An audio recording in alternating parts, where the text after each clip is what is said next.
निरंतर अभ्यासवृत्तीनं, मेहनतीनं, संयमी, धीरगंभीर, दूरदृष्टी आणि कुशाग्र बुद्धिमत्ता असणारे उत्तम प्रशासक म्हणून त्यांनी आपलं नाव प्रसिद्ध केलेलं आहे. त्यांनी त्यांच्या कार्यातून टप्प्याटप्प्यानं सचिव हे जे IAS ला दिलं जाणार जे पद आहे ते महाराष्ट्रात आपण 1973 पासून करून घेतल्या 2 डिपार्टमेंटमध्ये. इरिगेशन PWD ला सचिव हे पद कोणी दिलं जायचं नाही, IAS चं हे पद आहे.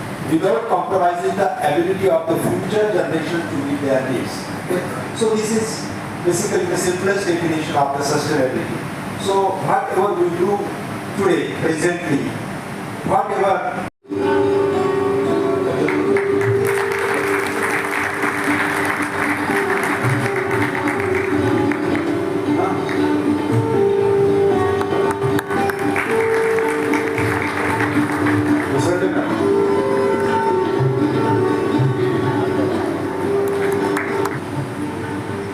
हा गौरव पुरस्कार विश्वेश्वरय्यांच्या नावानं लाईफ टाईम अचिव्हमेंट देशभर अभियंता दिन साजरा होतो. त्या निमित्ताने या औरंगाबाद येथील इन्स्टिट्यूशन ऑफ इंजिनियर्स शाखा औरंगाबाद या संस्थेने ज्याला अभियंता दिनाच्या निमित्ताने हा कार्यक्रम आयोजित केला होता. या कार्यक्रमाचे वेगवेगळे पैलू होते. त्यामध्ये एक बेसिक थीम जी आहे sustainable development with artificial intelligence हा एक विषय होता. आणि त्या निमित्ताने त्यांनी काही स्पर्धा घेतल्या होत्या.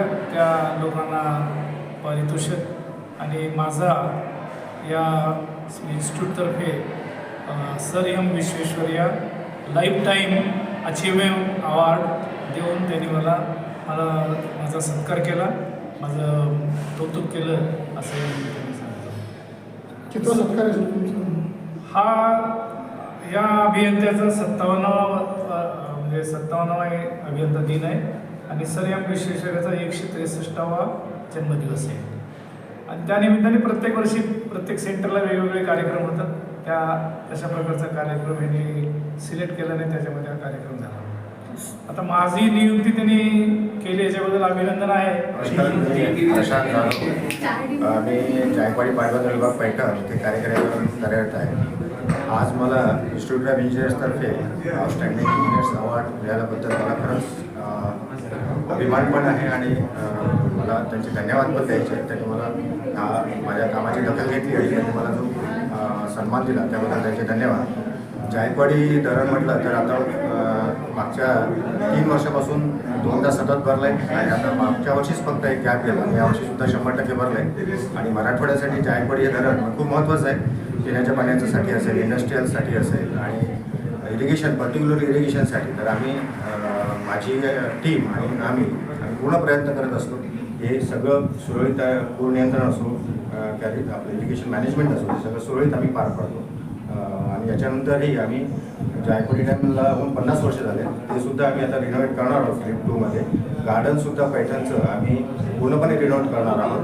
म्हणजे पैठण हे जे संत नगरी आहे ती पर्यटन नगरीसुद्धा होईल याची खात्री मी तुम्हाला देतो. धन्यवाद. नगर महानगरपालिका जवळपास 18 ते 20 लाख लोकसंख्येला सर्व प्रकारच्या त्यांच्या ज्या काही मूलभूत सोयी आहे म्हणजे पाणी पुरवठा असतो, ड्रेनेज असतो, स्ट्रीट लाईट असतो, नंतर रोड्स, ड्रेनेज, या सगळ्या ज्या मूलभूत सुविधा आहेत ज्या एका नागरी वसाहतीसाठी आवश्यक असतात या सर्व नागरी सुविधा प्रोव्हाइड करणे आणि लोकांना त्यात कमीत कमी त्रास होता या सुविधा मिळतील हे पाहणं हे महानगरपालिकेचं काम असतं. महानगरपालिकेमध्ये वेगळ्या वेगळ्या प्रकारचे कामं असतात. म्हणजे आमचे जेवढे इंजिनिअरिंगचे मित्र गव्हर्नमेंट डिपार्टमेंटला असतात त्यांना जे BNCला असतील त्यांना रोड्स, बिल्डिंग एवढं मोठं मर्यादित असतं. त्यांना असतील त्यांना वॉटर ड्रेनेज असतं. जे इरिगेशनला असतील त्यांच्याकडे इरिगेशनचे कामं असतात. महानगरपालिकेमध्ये कामाची जी व्हरायटी आहे ती खूप जास्त आहे. इथे नागरी वसाहत असल्यामुळे इथल्या प्रश्नांना तुम्हाला रिस्पॉन्सिव्ह ताबडतोब द्यावा लागतो. मी आणि माझी टीम यासाठी म्हटलं तर तुम्ही आता बघितलं असेल गणेश उत्सवाच्या वेळेला आमच्या लोकांनी जवळपास रात्री 2-2 वाजेपर्यंत काम केली आणि नियमित करावं लागतात. वर्षातून जवळपास 30 ते 35 वेळा असा प्रसंग येतो की आम्हाला रात्रभर लागूनही काम करावं लागतं. तर आता आपल्या शहरामध्ये पाणी पुरवठ्यासाठी जी जवळपास 3000 कोटीची वॉटर सप्लायची जी स्कीम आहे ही अंतिम टप्प्यात आहे. ड्रेनेजसाठी शासनाने आपल्याला जवळपास 800 कोटीचा आता निधी दिला, पूर्वी 500 कोटीचा दिला होता. त्याच्यामुळे आपल्या शहरातलं पूर्ण शहर हे आता सेप्टिक टँक फ्री होऊन अंडरग्राऊंड ड्रेनेजची सुविधा सगळ्यांना मिळेल. स्ट्रीट लाईटसाठी आपण जीओ प्रकल्प राबवलेला आहे. 70,000 पद्धतीनं ऑलरेडी उरलेलं जे आहे त्याच्यासाठी आपण आता जीओ एक प्रकल्प राबवतो आहे. त्याच्यामुळे ह्या शहरामधल्या ज्या मूलभूत गोष्टी आहेत, ड्रेनेज, वॉटर सप्लाय आणि रस्त्यासाठी जवळपास शासनाने 600 ते 700 कोटीचा दिल्यामुळे आपल्या शहरामध्ये तुम्ही बघाल की आता खड्डे हा काही प्रश्न आपल्या शहरात राहिलेला नाही. आता महानगरपालिकेचं इथून पुढचं जे उद्दिष्ट आहे ते हे आहे की शहराची लिव्हेबिलिटी कशी वाढेल, यात गार्डन डेव्हलप करणे, ग्राउंड डेव्हलप करणे, जेणेकरून मुलांना मोबाईलच्या व्यसनापासून मुक्त करता येईल आणि नागरिकांना जास्तीत जास्त चांगल्या सुविधा मिळतील, हे आमचं इथून पुढे उद्दिष्ट राहणार आहे. मूलभूत सुविधा आपल्या आता जवळपास पूर्ण झालेल्या आहेत, रस्ते, ड्रेनेज आणि वॉटर सप्लाय. सर एक प्रश्न असा होता सर, तुमची प्रदीर्घ सेवा झाली, मॅडमला प्रश्न आहे, आणि आता तुम्ही शहर अभियंता म्हणून महापालिकेत कार्य, आज सरांना पुरस्कार मिळाला, काय भावना आहे तुमची? खूपच म्हणजे प्राऊड फील करते मी की आज त्यांच्या कार्याचा गौरव झाला. या निमित्ताने महापालिकेचे कार्यरत नवीन भावी अभियंते आहेत त्यांना काय हे करणार, काय शुभेच्छा देणार, काय कोणाला जे अभियंते सध्या महापालिकेमध्ये सरांचं कार्याचं धन्य कशी दखल घ्या?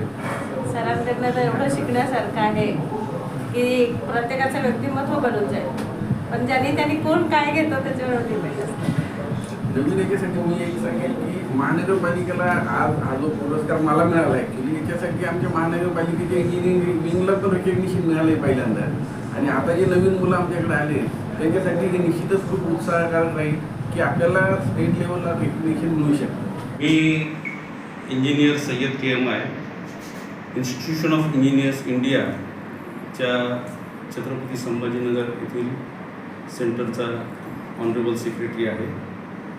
दरवर्षी आम्ही इंजिनियर डे साजरा करतो 15 सप्टेंबरला. ह्यावर्षीही 57वा इंजिनियर्स डे आम्ही साजरा करत आहे.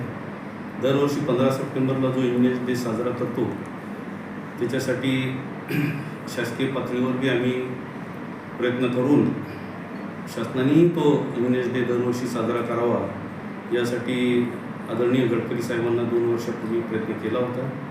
त्या दृष्टीनं 31 ऑगस्ट 2022ला केंद्र शासनाने एक GR काढून सर्व राज्यांना दरवर्षी 15 सप्टेंबरला इंजिनियर्स डे साजरा करण्याचे आदेश दिलेले आहेत. त्याप्रमाणे आम्ही आमच्या इन्स्टिट्यूट ऑफ इंजिनियर्समध्ये वेगवेगळ्या डिपार्टमेंटचे लोक आहेत, इरिगेशन, PWD, ऊर्जा, त्यामुळं आम्ही त्यांच्या डिपार्टमेंटमध्ये 15 सप्टेंबरला ते कार्यक्रम घेतात. म्हणून आम्ही थोडंसं सगळ्यांनी हजर राहावं, सहभाग घ्यावा म्हणून हा कार्यक्रम आज 20 सप्टेंबरला घेतलेला आहे. आणि ह्या कार्यक्रमाचं औचित्य साधून आम्ही जे बेस्ट इंजिनियर आहेत सर विश्वेश्वरय्या यांच्या नावानं दरवर्षी अवॉर्ड देतो आणि एक लाईफ टाईम अचिव्हमेंट अवॉर्ड देतो. यावर्षी आम्ही इरिगेशन खात्याचे ज्येष्ठ मुख्य सचिव VV गायकवाड साहेब यांना लाईफ टाईम अचिव्हमेंट अवॉर्ड दिलेला आहे. आणि त्यासोबतच वेगवेगळ्या क्षेत्रातील जे इंजिनियर लोक आहेत अशा 8 इंजिनियर लोकांचा सर विश्वेश्वरय्याच्या नावाने आम्ही आज त्यांना सन्मानित केलेलं आहे. धन्यवाद. सर किती लोकांना दिले असं पुरस्कार? आज आम्ही लाईफ टाईम अचिव्हमेंट अवॉर्ड हे VV गायकवाड साहेबांना दिलेलं आहे. हे मुख्य सचिव होते इरिगेशन डिपार्टमेंटचे. तसंच त्यांच्या व्यतिरिक्त वेगवेगळ्या क्षेत्रातील 8 लोकांना आम्ही सन्मानित केलेलं आहे. प्रमुख पाहुणे कोण?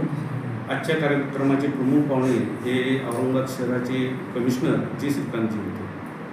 सर हे पुरस्कार देताना फक्त आपण औरंगाबाद जिल्ह्याचाच म्हणजे हे केलं आहे का, विचार केला आहे का हे पूर्ण मराठवाडा? असे 8 जिल्ह्याचं मराठवाड्याचं सेंटर आहे.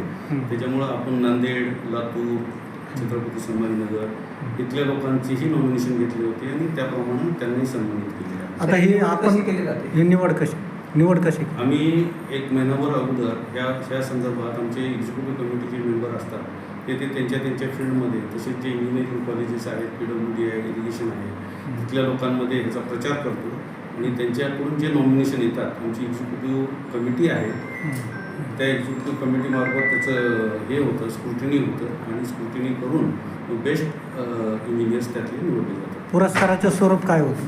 पुरस्कारामध्ये मानपत्र देतो, एक सर्टिफिकेट देतो आणि एक गुच्छ देतो. गुच्छाचं स्वरूप आम्ही ह्या वर्षी तुळशीचं झाड ठेवलं.